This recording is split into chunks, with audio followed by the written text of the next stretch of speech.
You may know Veronica Chambers as the author of Mama's Girl, a memoir about growing up as an Afro-Latina in Brooklyn, New York, which is now required reading in high schools and colleges around the country. But she's also the author of countless essays, short stories, and 25 books, 4 of which have reached the New York Times bestsellers list. That's incredible. For our generation, Veronica is the quintessential storyteller, but to me, she's a mentor and friend, and I am so excited to have you here. Thank you. Thank you for being here. And so you've written a book about Celia Cruz for children. You've written a book about geishas in Japan who are kickboxers, and about Japanese women modernizing the country of Japan. I'm so impressed how you enter these worlds that are foreign to you, and then you go in and tell the stories about the women in these worlds. And I'm curious how you do that. Where do you get the confidence to do that? And also, what of your Latino background do you use to explore these worlds or to make sense of them? Being first generation obviously was very good training for being a reporter.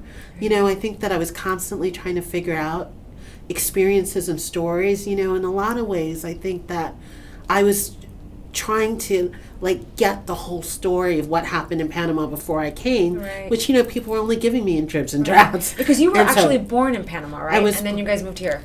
I was born in Panama. We left when I was 18 months, and then we actually lived in northern England.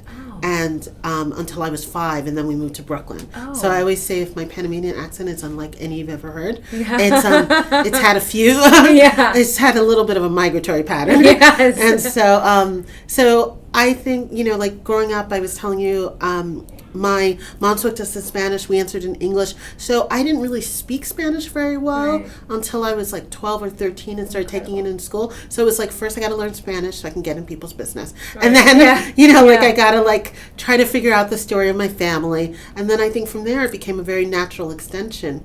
For me, going to college in New England, it was like, okay, how do I figure out the story of this? Right. And then coming into publishing, where most of my family had never been in it. Right. You know, how do I figure this out? And then I think it just started to broaden from there. And I always loved travel and languages. So I had studied Russian in college, and then I got the opportunity to go to Japan, and I did that. Did you study Japanese also? I did study, I got a Japan Society fellowship, which is an incredible fellowship people should apply for. You get to spend 3 months in Japan, and 6 months before I left, I did desk lessons on my lunch hour. Cool. And so my Japanese is really rusty now, so don't ask me to speak in here.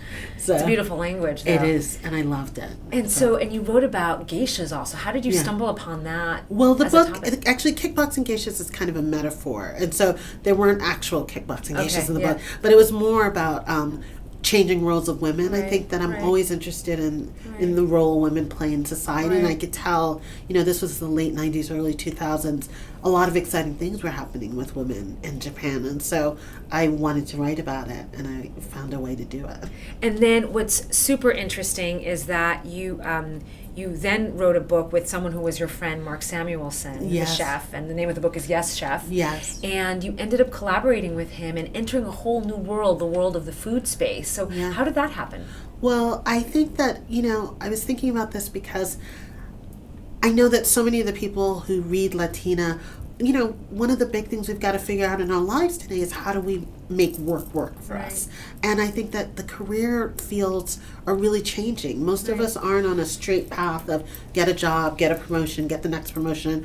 And so for me, I think what's really helped over the last 10 years especially is just trying to be as agile as possible, trying to, you know, I tried some things and figured out they weren't great fits. I tried other things and it didn't work out as I hoped. But then there were things like Marcus, that me helping him write Yes Chef led to all these other collaborations, and it turned out that that was a really good fit. I always felt like the thing I didn't have money, I didn't have connections, I didn't have access, but I thought I have my time. And so I've always been willing, the person who's willing to put in a little extra time, and it's made a lot of difference. Did you have a lot of mentors going through this process, or how did you start becoming so cognizant of what assets you did have? Because you knew what you didn't have, but then you had all these other pieces that were helping you make your way. Right. I think that, I believe very much in what Anthony Robbins says, that success leaves clues. So I was constantly, That's a good one. before I had mentors, I was constantly reading biographies, the kind of books that I'm now writing, and just trying to figure out, okay, what made the difference between this person and that person? What made the difference between this path and that path? That's such a good point. The biographies serve that great model of like being mentors in their own way. The Afro-Latina identity. Yes. What did you always identify as Afro-Latina? When did you start sort of thinking like, okay, this is now a sort of category that I belong to? Well, I think for me growing up, a lot of times, our neighborhoods Panama's such a small country, right? Mm-hmm. You don't meet like 8,000 Panamanians unless it's like at a parade or something. Right. And so a lot of the Latino communities were Puerto Rican, and people would be like, well, you're not Puerto Rican, but what are you? And your mother speaks Spanish. And so I felt like when I was really young, there was a lot of confusion about it.